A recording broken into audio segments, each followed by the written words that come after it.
Karim Yaoui est avec nous à présent pour un œil sur les médias. Bonsoir. Bonsoir. Bonsoir Karim. Vous revenez évidemment sur cette attaque, cet attentat contre un bus de la garde présidentielle à Tunis. Alors évidemment, c'est ce qui alimente beaucoup les conversations sur les réseaux sociaux. On va le voir, c'est aussi à la une des sites d'information tunisiens, comme le site Capitaliste notamment, qui titre sur cet événement tragique, encore une fois, la Tunisie frappée par le terrorisme. Le compte Twitter du journal Le JDD se fait l'écho d'une déclaration d'un conseiller du président Essebsi qui évoque une scène de guerre. Évidemment, sur les réseaux sociaux, on le commente beaucoup. L'agence Anadolu, qui est une agence d'information turque, évoque déjà la possibilité d'un kamikaze portant une ceinture d'explosifs. Donc évidemment, c'est une information qu'il faudra confirmer, mais c'est une hypothèse tout à fait crédible. Alors, je vous le disais sur les réseaux sociaux, beaucoup de réactions. Celle d'Arnaud Castagnet, par exemple, qui explique une nouvelle fois la Tunisie est frappée par le terrorisme et qui appelle l'Europe à faire davantage pour soutenir la jeune démocratie tunisienne. Même tonalité sur ce compte Twitter, celui de Kangenge, qui dit « L'horreur a encore frappé le seul pays arabe ayant réussi sa transition vers un système démocratique. Pensez aux victimes ». Et puis, beaucoup soulignent aussi que c'est un attentat qui a visé évidemment un symbole du pouvoir tunisien, puisque c'est la garde présidentielle qui a été frappée à un moment stratégique, au moment de la relève. C'est ce que souligne Karim Guellati. D'autant plus que cette attaque a eu lieu à quelques centaines de mètres du ministère de l'Intérieur tunisien. C'est ce que souligne la blogueuse Amira Yeyaoui sur son compte Twitter, alors qu'un journaliste publie justement cette photo où on voit le lieu de l'attentat, non loin du ministère du Tourisme, non loin de la Banque centrale et non loin du ministère de l'Intérieur. Alors évidemment, déjà sur les réseaux sociaux, des voix se font entendre pour critiquer le pouvoir en place. C'est le cas de ce tweeto, Papillon, qui dit que c'est le 3e attentat majeur en quelques mois pour Béji Caïd Essebsi, lui qui s'était présenté un petit peu comme le champion de la lutte contre le terrorisme.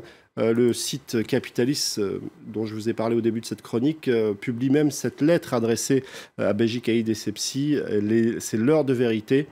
Parce que c'est vrai qu'il a beaucoup promis en ce qui concerne la sécurité des Tunisiens. Et pour Raouf Daklaoui, ces promesses n'ont évidemment pas été tenues. Et puis ce tweet d'une tonalité assez sombre, celui de Zeynep Turki, qui dit « Sommes-nous condamnés à vivre quotidiennement avec l'horreur ?» L'émotion est vive à chaque fois en Tunisie. L'émotion encore récemment avec ce jeune berger qui avait été décapité. On en a beaucoup parlé dans les médias tunisiens. Il y a tout de même quelques petits messages teintés d'espoir, notamment sur Twitter. Des messages de sympathie comme celui de Malik Hacher, ou encore ce dessin de Baudry, plie mais ne rompt jamais, un bel hommage à la Tunisie. Les politiques français ont beaucoup réagi. C'est vrai qu'ils ont beaucoup réagi sur Twitter et assez rapidement après cet attentat. C'est le cas de Jean-Marc Ayrault, à gauche, du côté du Parti socialiste, soutien et solidarité avec la Tunisie et les Tunisiens. Et puis évidemment, Anne Hidalgo, qui a réagi aussi sur son compte Twitter avec le hashtag « Nous sommes unis ». C'est le hashtag qui a été utilisé au lendemain des attentats qui ont endeuillé Paris le 13 novembre dernier. Et puis à droite aussi, des réactions nombreuses, notamment celle de Christian Estrosi, qui signifie toute sa solidarité avec le peuple tunisien pour ces terribles attentats. Vous nous parlez de cette tension évidente entre Moscou et Ankara après que des chasseurs turcs aient abattu un avion de chasse russe à la frontière syrienne. C'est vrai qu'on en parle énormément, d'autant plus que les tensions allaient grandissant ces derniers temps. Il y a eu plusieurs incidents, celui-ci est sans conteste le plus grave. Cet avion russe abattu pour Vladimir Poutine, eh bien c'est un coup de couteau dans le dos, c'est ce qu'explique le site du Moscow Times. Du côté des médias turcs, Tudezaman, qui n'est pas un journal franchement favorable à Recep Tayyip Erdogan, se fait tout de même l'écho des déclarations du président turc, en expliquant que la Turquie a le droit de protéger ses frontières. Je vous le disais, côté russe, on n'est pas tendre. Le site Sputnik n'y va pas de main morte en expliquant que la Turquie est entrée en guerre, mais du côté de l'organisation État islamique. Barack Obama, lui aussi, s'est exprimé en évoquant le droit à la Turquie de défendre son espace aérien. En tout cas, les réactions étaient nombreuses, notamment en France.